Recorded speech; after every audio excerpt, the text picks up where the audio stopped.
is my fork, okay? Hey guys, welcome to the Shomar Raha. 2 weeks to go to London, back to fitness number 33. It's a late one here on a Sunday night in Dublin Bay. Had a busy day. Got my 20 plus mile run in today, which I'm absolutely delighted with. Let's talk a little bit first though about training this week. So after I did that half marathon last week, my left calf was a little bit tight and sore. So generally took it easy, just did easy miles Monday, Tuesday, Wednesday, did about 7 miles each day, just over, nice and easy. Calf gradually started to come back okay. Then Thursday I decided I wanted to do 11 miles at marathon pace, and knocked it out no problem at all. Did 11.2 miles at marathon pace.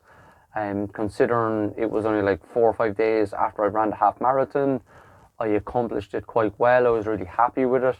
I could have kept going for another mile or two. I could have easily ran a sub 90-minute half marathon in that training run, which I was really happy with.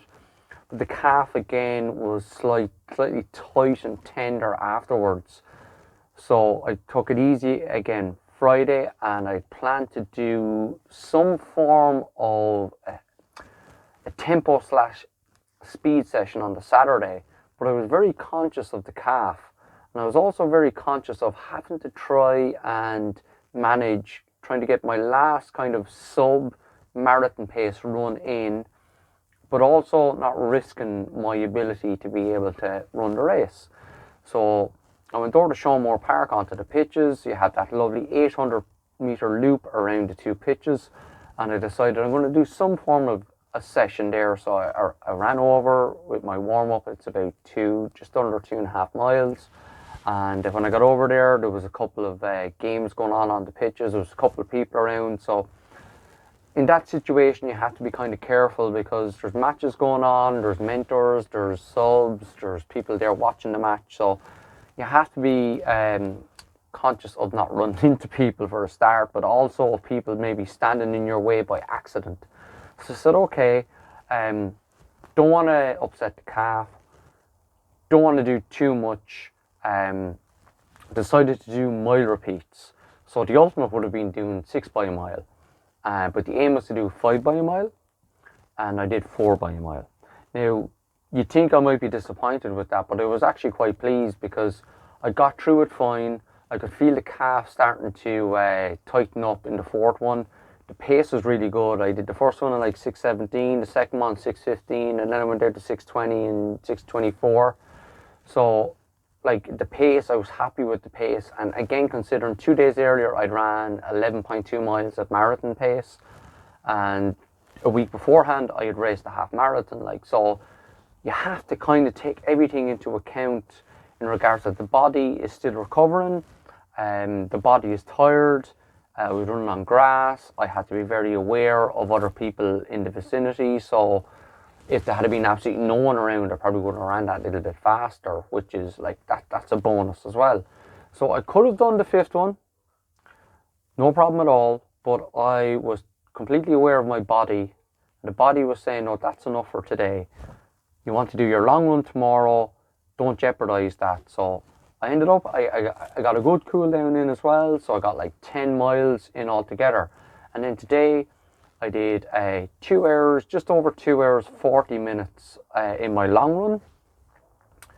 Absolutely delighted with it. In regards, I started out, and for the first couple of miles, the calf was kind of creaking and groaning and going, not too happy about this, not too happy about that. But again, I got to halfway in the run, the calf settled down fine, and I actually started to speed up a little bit, and I really enjoyed the run. It was lovely starting off. Ran out one side of Dublin Bay into Clontarf, out the promenade there, down the causeway by Dollymount, and as you can see here, absolutely beautiful. It was a beautiful day to run in the bay. There was a nice bit of wind around. It wasn't too, it was warm, but it wasn't too warm, but the nice bit of wind there at times really kept you cool.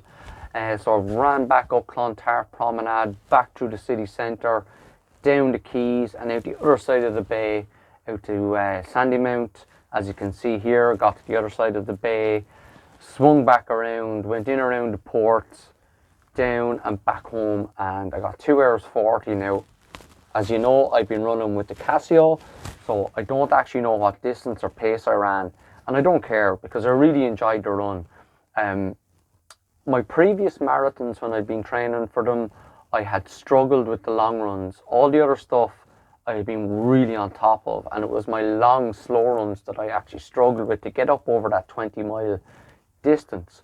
Whereas in this marathon training block, it's been completely opposite, in that all the kind of tempo and session kind of training has been a bit of a disaster, and my long, slow runs have been really enjoyable, but I have to put that down to not wearing a GPS.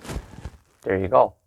So a pretty decent week's training, considering I raced last Saturday and got, I think, over 70 miles in this week, which is a bit of a jump compared to hitting maybe 55 to 60, and I've got just over 70 this week, which is, you know, it is a bit of a jump, but I've got through it.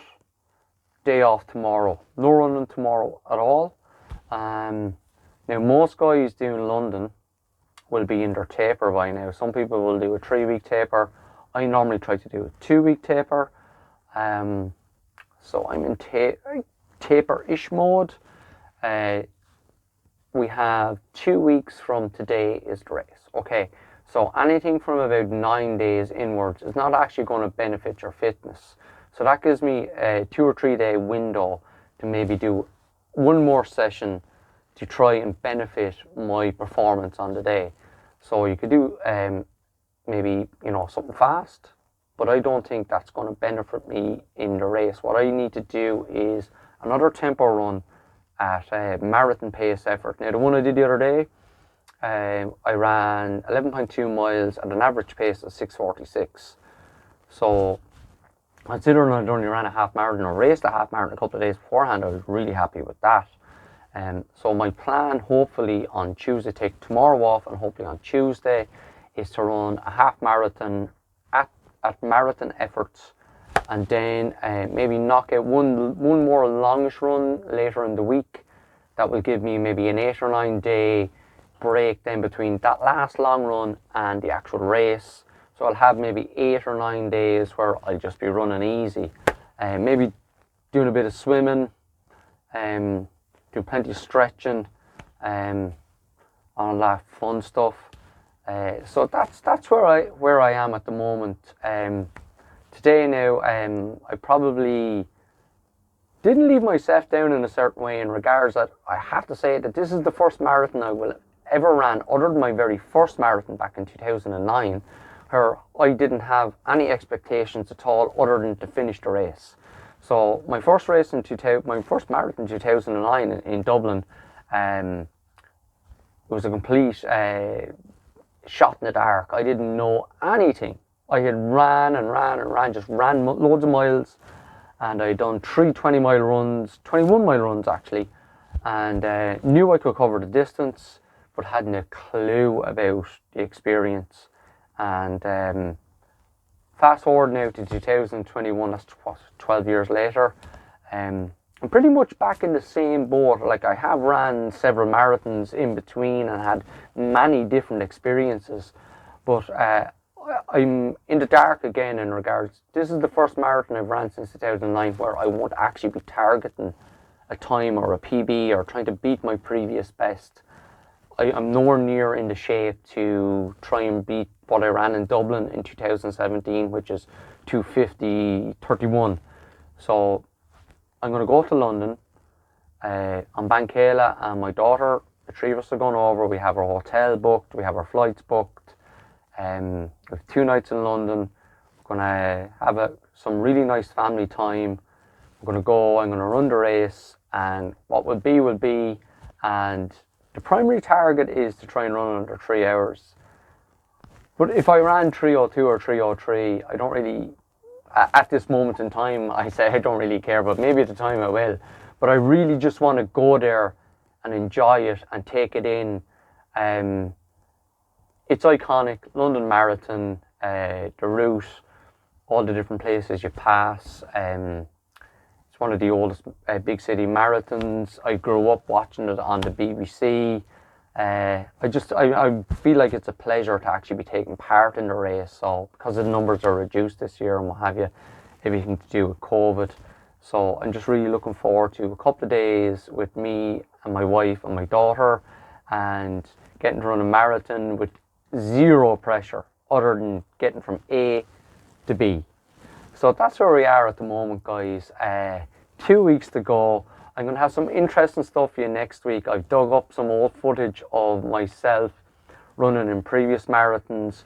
I'm going to talk about my previous marathons and the times I ran and what happened and and how I got from 2009 to here, and we'll have a bit more clarity on what's going to happen in London, because there is a few other things to sort out in regards. We have to take a lateral flow, or what we call here in Ireland a PCR test, leading into the race. There's a few little hurdles to jump over to actually get in to get your number. So that's going to be something, it's going to be interesting for me. Fingers crossed everything goes well that way. But that's week whatever in the training, but 2 weeks to go. I hope whatever marathon you're training for, that your training is going really well, that you're really looking forward to it, and that all the little hurdles that you have to jump over to get there, to get to the start line, don't trip you up, and have a really good time. So thanks very much, guys, for tuning in. Take care, and we'll see you next week, okay?